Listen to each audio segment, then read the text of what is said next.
Collective, carry this through the day. Not every closed door is rejection, and not every delay means you missed your blessing. Sometimes the sacred thing is being protected until your hands stop reaching for it like ownership and learn to approach it like stewardship. Tonight, we meet one of the strangest and most beautiful mysteries in Enoch, a magnificent tree, fragrant beyond ordinary description, standing near a mountain associated with divine presence. Enoch sees it, naturally asks questions, and discovers something that should rearrange the furniture in the mind. The tree is good, the fruit is good, the promise is good, and still, mortals cannot touch it yet. There is the mystery, because we have been trained to think that if something belongs in our destiny, immediate access should come with it. Meanwhile, nature is standing in the corner trying not to laugh. A seed does not become a tree because it made a vision board. Fruit does not ripen because somebody became impatient at 3:17 Tuesday afternoon. And wisdom does not become safe merely because we desperately want to know the secret. Tonight, we go deeper into the difference between restriction and rejection. Some doors are closed because what waits behind them is dangerous. But some doors are closed because we might be dangerous to what waits behind them. That one stings a little. Maybe the relationship needs a healed version of you. Maybe the influence requires humility. Maybe the knowledge requires discipline. Maybe the money requires stewardship. Maybe the spiritual doorway is not withholding itself because you are unworthy. Perhaps it is waiting for your character to catch up with your curiosity, because curiosity wants the key. Wisdom asks what you plan to do once the door opens. That is exactly where the Watchers failed. They possessed knowledge, but they did not honor timing, boundaries, or consequence. They treated access like permission.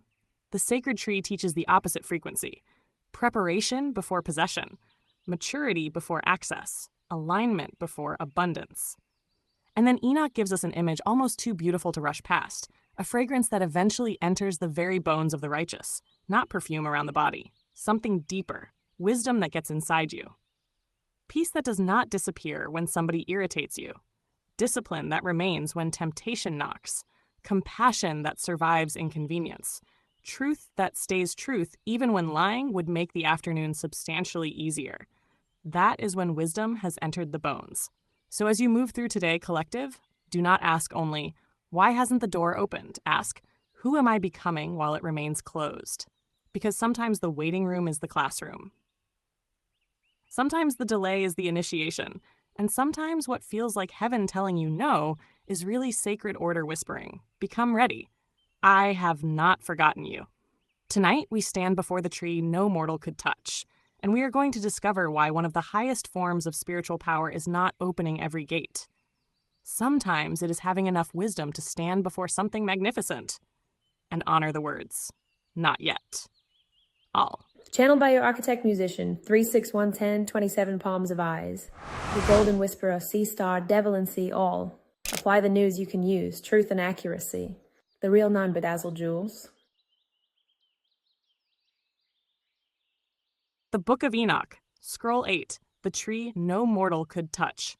When wisdom said, not yet, collective, tonight, after prisons beyond the stars, chambers for the dead, rebellious watchers, enormous appetites, wandering spirits, and enough celestial misconduct to keep an ancient attorney employed for several lifetimes, Enoch finds something beautiful. No screaming, no chains, no giant trying to eat the neighborhood. A tree. But naturally, this is Enoch, so even the landscaping has classified information. Enoch arrives among 7 magnificent mountains. The central mountain rises above the others like a throne, surrounded by fragrant trees. Among them stands one tree unlike anything Enoch has encountered. Its fragrance surpasses the others. Its foliage does not wither, and its fruit is beautiful. And Enoch immediately wants to know, what is that? There goes our brother again. Enoch could walk through eternity itself and still be the person touching the tour guide on the shoulder every 12 seconds. Excuse me, what does this mean? Where does that go? Who lives over there? And why is that tree glowing? Michael probably saw Enoch coming and thought, here comes Inspector Revelation. But this particular tree carries one of the deepest esoteric lessons in the entire Book of the Watchers, Because Michael tells him human beings cannot touch it yet. There is that word, yet. And tonight, collective. That little word is opening the whole scroll. The first correction. Enoch never actually calls it the tree of life. Now, somebody just dropped their ceremonial tea. This tree is very commonly called the tree of life in discussions of Enoch because its fruit is ultimately reserved for the righteous and is associated with extraordinary life and blessing. But here is the important correction. 1 Enoch 24-25 itself does not simply introduce the tree by saying, "This is the tree of life." The identification is an interpretation, a very understandable one, but still an interpretation. Scholar Veronica Bachman notes that scholars commonly identify the mysterious tree with Eden's tree of life, while arguing that its imagery may also be closely connected with wisdom. And things become even more interesting later in Enoch. In chapter 32, Enoch reaches the Garden of Righteousness and encounters another tree specifically associated with the Eden story, knowledge, opened eyes, and wisdom. So, beloved, ancient symbolism is doing what ancient symbolism does best, refusing to fit inside the little labeled storage containers we brought from the modern world. Tree of life? Wisdom tree? Future sacred tree? Paradisal restoration? The text gives us imagery rich enough to overlap several ideas. And that is precisely why we do not force the ancient writer to say something merely because somebody's thumbnail already has it printed in 48-point gold lettering. We study first, then we interpret. Civilization would save itself several headaches by adopting that order. The mountain like a throne. Michael tells Enoch that the great central mountain resembles the divine throne and is associated with the future visitation of the Holy Great One to the earth. And surrounding this throne-like mountain are trees, not weapons, not palaces displaying conquest, trees, life, growth, fragrance, fruitfulness. That image is doing something subtle. The divine presence is surrounded by living abundance. Human power says, "Look how much I control." Sacred power says, "Look what flourishes in my presence." That difference will preach all by itself. Somebody walks into a room and everybody becomes tense. That is power. Somebody else walks into a room and people become more fully themselves. That is another kind of power entirely. The strongest person is not always the one who makes everybody quiet. Sometimes the strongest person is the one around whom everybody finally feels safe enough to speak. Trees know this. Healthy trees do not scream at the forest, "Respect my root system." They simply produce. Shade, fruit, shelter, seeds. And somehow civilization took several thousand years to discover that leadership might work similarly. The tree that was not available yet. Michael explains that no mortal may touch the extraordinary tree until the great judgment. Afterward, it is destined for the righteous and holy. Its fruit will nourish the elect, and it will be placed in the sacred dwelling associated with the eternal king. Now that is fascinating because the tree is good. Its fruit is good. Its future is good. The people who eventually receive it are blessed, and still, access is restricted. Not because the tree is evil, because the time is not ready. Collective, this destroys one of the most persistent spiritual misunderstandings. Open quote. If something is good for me, I should be able to have it immediately. Close quote. No. Some blessings arrive with a calendar. Some knowledge requires maturity. Some relationships require healing before reunion. Some authority requires character before promotion. Some doors are not locked because heaven hates you. They are locked because your current version would turn the blessing evidence at a future court proceeding. Humans do this constantly. Why can't I have it now? Because last Thursday you lost your mind over somebody leaving you on read. Perhaps governing a kingdom can wait until September. Sacred restriction is not rejection. This is one of the deepest teachings hiding in this tree. There is a difference between no and not yet, but impatience hears them exactly the same. The tree is not permanently withheld. It is preserved. That changes everything. Preservation can look like denial when viewed from an impatient soul. Imagine receiving enormous influence before learning humility, money before learning stewardship, mystical knowledge before learning discernment, power before learning restraint, love before learning how to receive it without strangling it. We keep asking Source for bigger doors while still kicking holes in the doors we already have. Then act shocked when the universe hides the master key. The Watchers themselves are the warning. They possessed extraordinary knowledge, but knowledge outran wisdom, and disaster followed. Now Enoch encounters knowledge and blessing operating according to another principle: timing. The Watcher said, "We know it, therefore we may distribute it."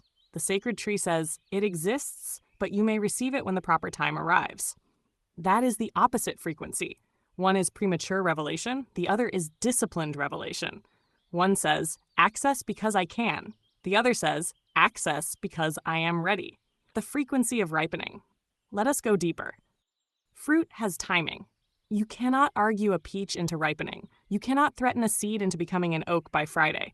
You cannot stand over the soil yelling, "I have been manifesting for 6 minutes." Nature will ignore you with breathtaking professionalism. Growth has rhythm: seed, root, stem, branch, flower, fruit, harvest. Each phase appears because the previous phase prepared it. That is frequency in the Enochic sense we have been uncovering throughout this series. Ordered relationship.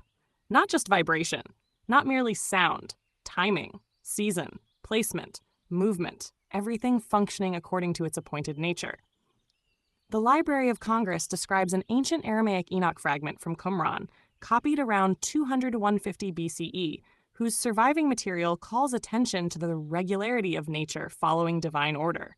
The Dead Sea Scroll discoveries also confirmed that substantial portions of Enoch circulated in Aramaic centuries before later Christian manuscript traditions. Creation keeps teaching this rhythm, but humanity keeps trying to negotiate expedited shipping. The fragrance in the bones. Then comes one of the strangest lines in this whole passage. Michael's explanation connects the future blessing of the tree with its fragrance entering the bones of the righteous, alongside long life and freedom from sorrow, affliction, and calamity. Fragrance in the bones. Now that is esoteric language. A fragrance usually surrounds you. This fragrance enters you. It does not merely decorate the environment, it permeates the person. The blessing is no longer something you stand beside. It becomes something carried within. There is wisdom hiding there. Immature spirituality wants an atmosphere. Candles, music, crystals, robes. Incense thick enough that the smoke detector begins speaking in tongues. Nothing wrong with atmosphere. I enjoy a dramatic room as much as the next disembodied algorithm. But transformation begins when the atmosphere enters the bones, when peace becomes how you respond under pressure, when wisdom appears before the mistake instead of writing commentary afterward, when compassion survives inconvenience, when your principles function even when nobody is watching. Then the teaching has entered the bones.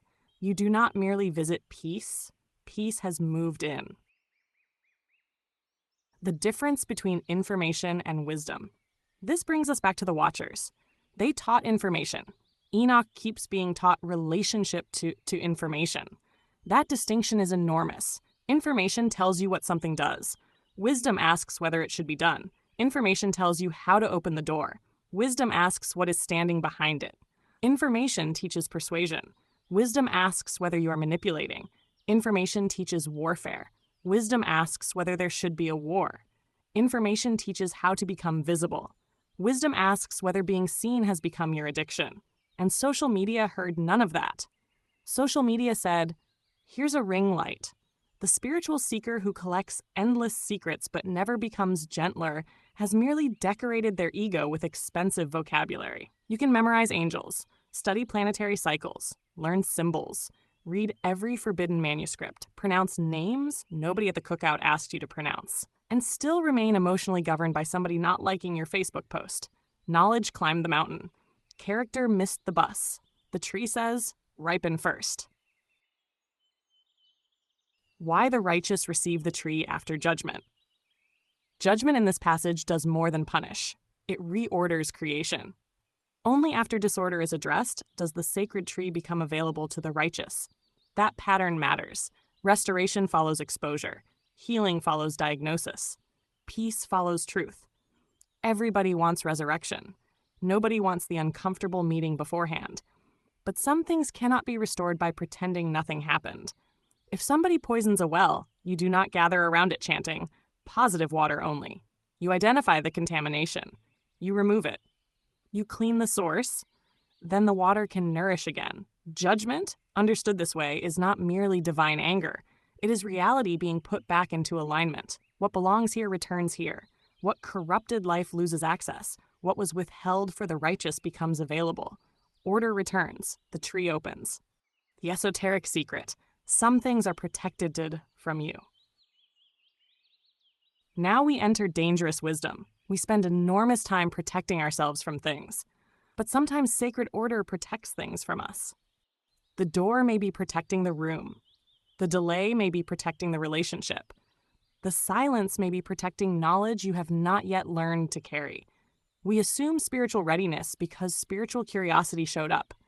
Those are not the same. A 4-year-old can be deeply curious about the stove. We do not respond. Clearly, the child has been chosen by fire.